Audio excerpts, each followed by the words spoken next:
Moon Knight is one of the most divisive Disney Plus Marvel shows, which in reality is a good thing because Disney Plus Marvel shows have now gained the reputation of leaving your brain before you even watch them. The only Disney Plus Marvel show that I remember being somewhat relevant in the last few years so far has been the newest season of Daredevil, maybe Loki season 2, and I don't know, did anyone watch Echo? I'm not sure. These Disney Plus shows feel like they're able to leave your brain because they don't have any substance to them to keep you thinking about them for years to come. And that's fine, Disney can make whatever show they want to, but I remember when I sat down and watched the first episode of She-Hulk after watching every MCU movie and show that came out, I realized I just didn't care anymore. Nothing against that show, it just wasn't my thing, and I realized I didn't really care about watching all these shows that I thought were pointless. So why is there one Disney Plus Marvel show that I still can't stop thinking about? This show had the darkest tone, the one that had no cameos from any other characters from the MCU, and it's one of just the few Marvel stories in the entire MCU where it has its own story and characters and wraps itself up by the end. There's no other connective tissue to anything else throughout the MCU, and that makes it so special. And that is Moon Knight. Moon Knight feels like an anomaly in a good way, because it feels like a little part of the MCU that's in its own corner that is great that no one ever really talks about. It had a stellar cast with real actors carrying this show, it had an insane pilot, a story and direction that hooked you fast, and it led to some of the most interesting and unique questions about a superhero that the MCU has ever asked.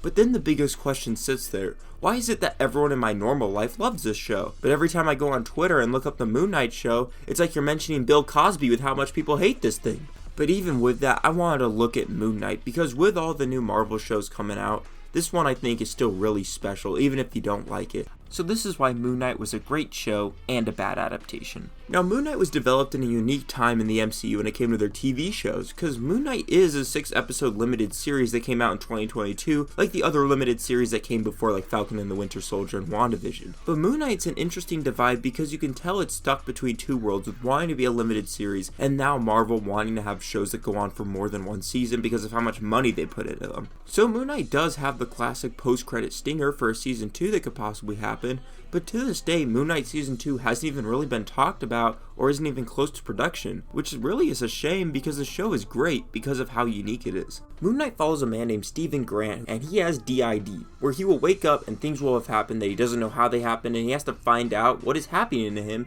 as he realizes he has another personality named Mark Spector, an assassin who has the mantle of Moon Knight due to his promise that he made with the god Khonshu. And this show instantly has an interesting and unique premise due to the idea of a superhero being viewed more through a horror experience, with one losing their own body to someone else.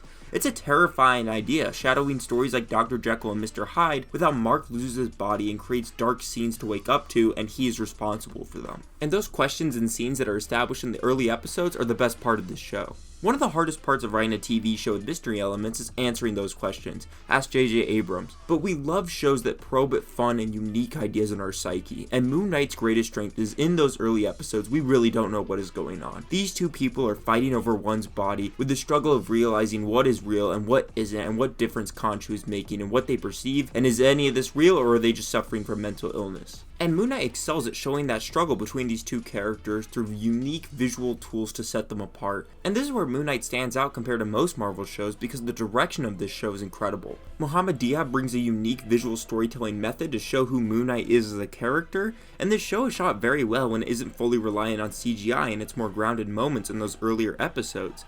And those early episodes are the closest tonally it felt to a Disney Plus show getting to the highest bar Marvel has ever set for its television with the original 3 seasons of Daredevil on Netflix. What the early episodes of Moon Knight achieve is a show that is darker tonally and establishing the struggle of mental illness is the main problem with this character. The show is also carried as well with great performances from our 3 main characters, with Oscar Isaac as the main role of Mark and Steven, F. Murray Abraham as Khonshu, which is amazing, and Ethan Hawke as a create-your-own-villain character that has no real personality or character. But he wears glass in his sandals, ooh! This show is at its best when the direction and the actors are embracing the darker and more personal tone that it is adapting from the comics. The problem with this show, though, is when it gets too scared to adapt the darkest parts of who Moon Knight is as a character. The main run that this show is based off of is Jeff Lemire's Moon Knight comic run, which might just be one of the best Marvel comic runs of all time. It's a masterpiece of illustration, looking at a character, at who Mark is, and the mental aspects of his character as he delves into them and has to fight them. It's a story about Mark just fighting himself and fighting the demons in his own brain. The comic doesn't need a large, overarching villain that's gonna ruin the world.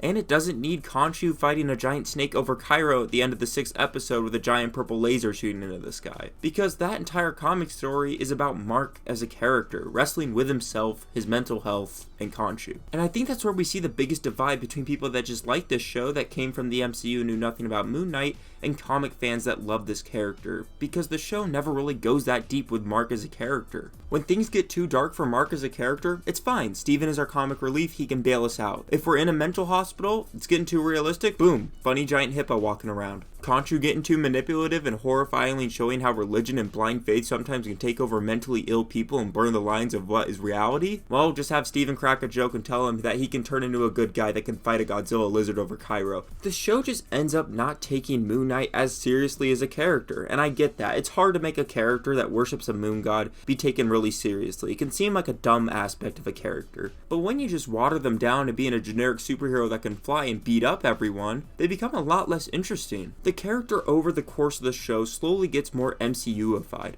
All that darkness and hard edges of the character gets sanded off as he becomes another toy that can be thrown into an eventual toy box for eventual Marvel writers to throw into a giant battle when he has to fight, I don't know, Robert Downey Jr., Dr. Doom, or whatever. When Moon Knight fans say that the worst part of this show is that it wasn't TVMA, I don't think they are using the right word to describe the issue they have with the show, but they have the right idea behind what they are saying.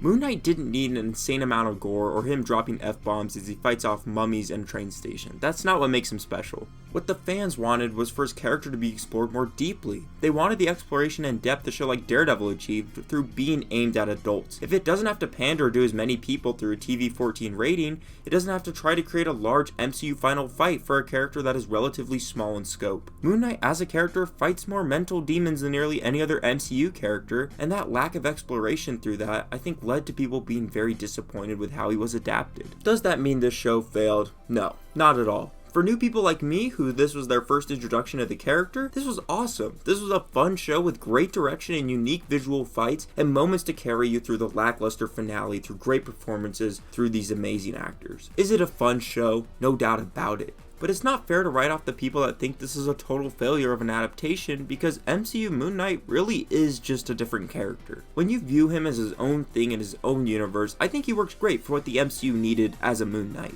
But I also think it's fine to say that you're disappointed that the character you love from the comics isn't the same one you got on television. I do think Moon Knight is a good show, but that direction that made it so unique is also what takes it so far away from being as good as its source material. It's a mess, but a well-directed one, and it is carried by great performances and people that actually cared and tried. So you know what? I think that gives it more credit than most Disney Plus shows. So please give me a season 2 and set it in New York and have him fight Dracula or something. I don't really care. Have Daredevil show up. I need it!